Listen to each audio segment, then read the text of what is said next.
All right, ladies and gentlemen.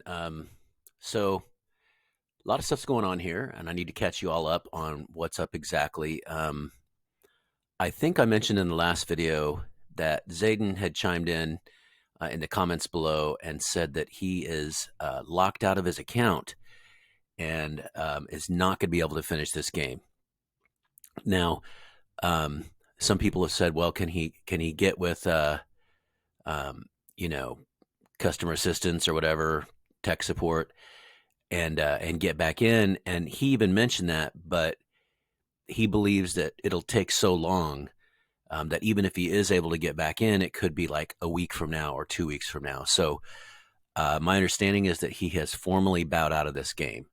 So I trust him to know um, where he stands, what's up with that. So it is unfortunate because he's leaving behind a big stack here. This is a big defensive stack at this time in the game. You can see he's got an armored car and a cavalry, so defensive and offensive capabilities, and then a beefy stack of 10 there. Now, that'd be funny if I said that in the middle game or the late game, but here in the early game, that's a power to be reckoned with. This stack of 4 is a power to be reckoned with. However, what we're doing to approach this problem is I'm moving in just enough troops to smother these 4. I believe I'm moving in 6. Um, I've got pretty good morale. And then I'm moving in just enough troops to smother this 5. And again, I believe I'm moving in 8. Just want to make sure I have the advantage there, that I come out on top. Same thing down here. I believe I'm moving in, let's see, there's the 8 going over to the 5. I'm moving in 6 and 7. Yeah. So I'm moving 13 against this 9. Again, just sort of making sure that I have the upper hand here. And then Esperance is going to come over here and occupy these territories down here. So again, the idea is sort of a bloodless coup, that we transfer power over as quickly as possible. This is really super unfortunate. This is worse than like if a brother said, "Hey, I have to go do jury duty for a month or something." Then at least he could run his troops out into the ocean and we could just take over literally with bloodless, with no casualties whatsoever. But we are going to have to continue to fight as soon as well, no, here's the thing. It's not AI yet. So very interesting. That'll allow us to go to war and take over and then reposition our troops to confront these last 2 dangerous stacks. So that's a little bit different. And that's one of the reasons why we decided not to just let it go AI and then attack. Because if we let it go AI, then the computer, the AI will go ahead and mobilize these forces against us. So that's the first thing that came up. The second thing is I need viewer input here. Okay, I've already put it to my brothers in the region here. So it all came up when somebody was saying that Brisbane is expansionist and dangerous, and I agree. If you look here, he does have 24 territories.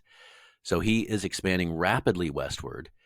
He likely has some sort of alliance agreement with Rockhampton and Sydney. Sydney is also rapidly expanding. So here's the big question. General Smokey over here has 19 territories.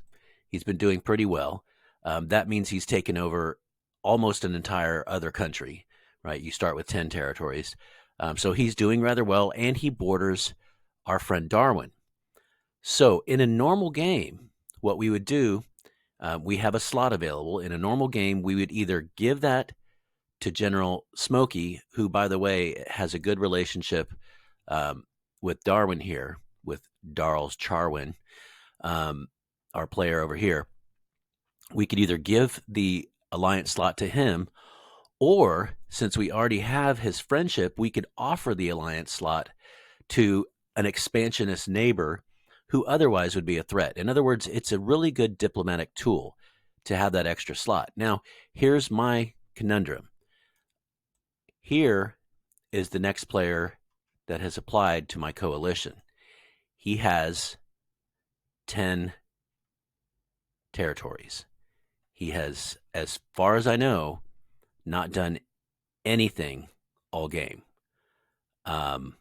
He may have made some ineffective attacks. I haven't been watching super closely.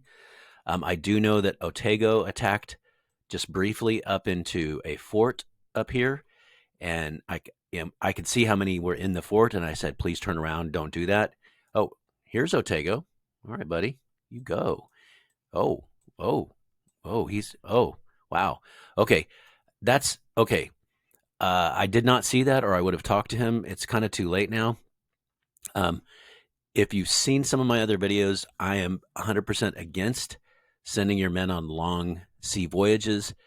The reason for me is like it's like if you're playing chess, would you take your bishop off the board for like 40 minutes? And then, hey, but in 40 minutes, you get to put it down in a nice, advantageous place. No, you just wouldn't do it. And to me, that's the same thing.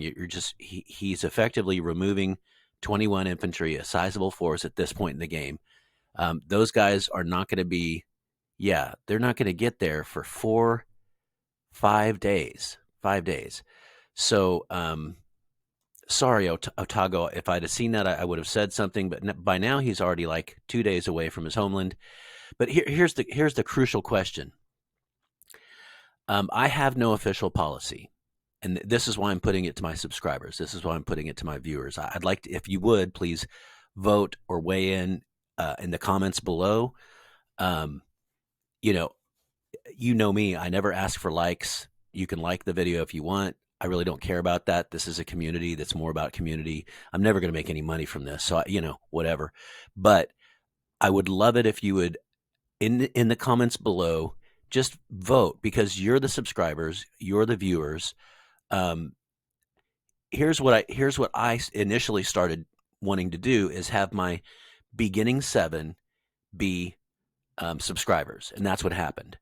And then it just so happened when a slot opened up, Esperance was next in line, but he was already expanding. He had already expanded, so he was a great fit, and he was right next to us. So I just kind of started with this idea that I'll just add people in order as they queued up here. But now, just the problem here is that now I'm faced with this really dismal idea of making a poor choice for my alliance.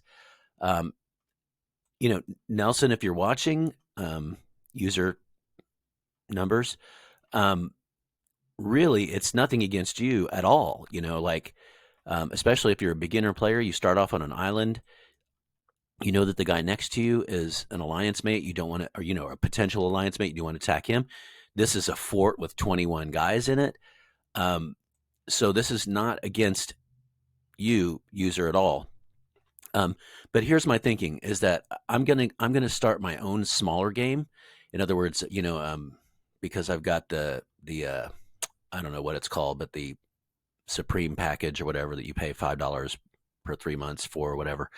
Because I've got that, I can make my own games. So I'm thinking about making my own password protected games, and then I'm going to reach out specifically to my new players and ask them to join with me, and have a couple games like that where we can be allies together, and then through intergame chat we can talk about strategies, and I can kind of help to sort of coach them a little bit on early gameplay and so forth. And I think that would be the best way to do it, because we're in the game together.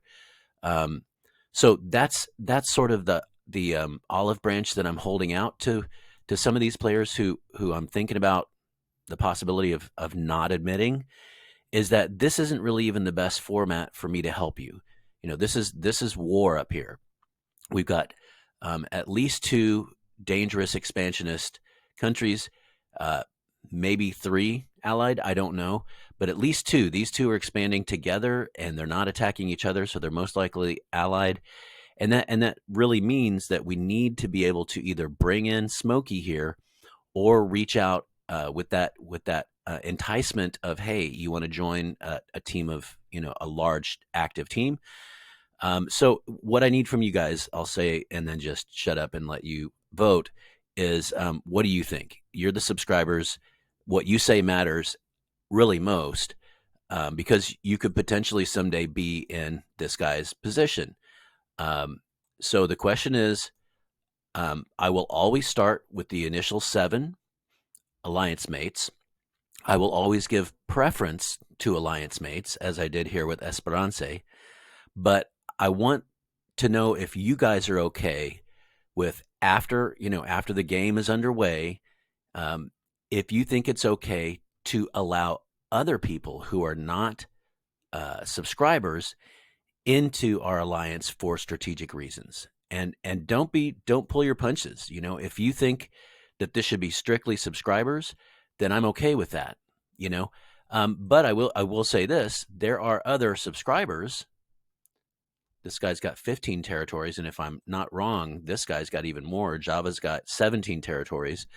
There are other subscribers who have been more active. So maybe there's layers to this. Honestly, I'm going to shut up now because I want to know your opinion. Because to me, you know me, at the end of the day, I love this game, but at the end of the day, it's a game, you know? And honestly, I don't want to hurt anyone's feelings or make anyone feel rejected or left out. Um, so especially somebody who's a subscriber, somebody who's taken the time to click that subscribe button and become part of our community. So please let me know what you think in the comments below. I will be paying attention. Anybody who's commented knows that I check for alerts and I respond as quickly as I can because, again, I want you guys to know that you are important. So, all right, please vote below. Let me know what you think. You can already see some replies are rolling in from my alliance mates because I put the same question to them. And then I'm going to look over these as well as yours here on the YouTube channel. So thanks, guys. I appreciate everything, and I appreciate your input as well. Adios, mi amigos.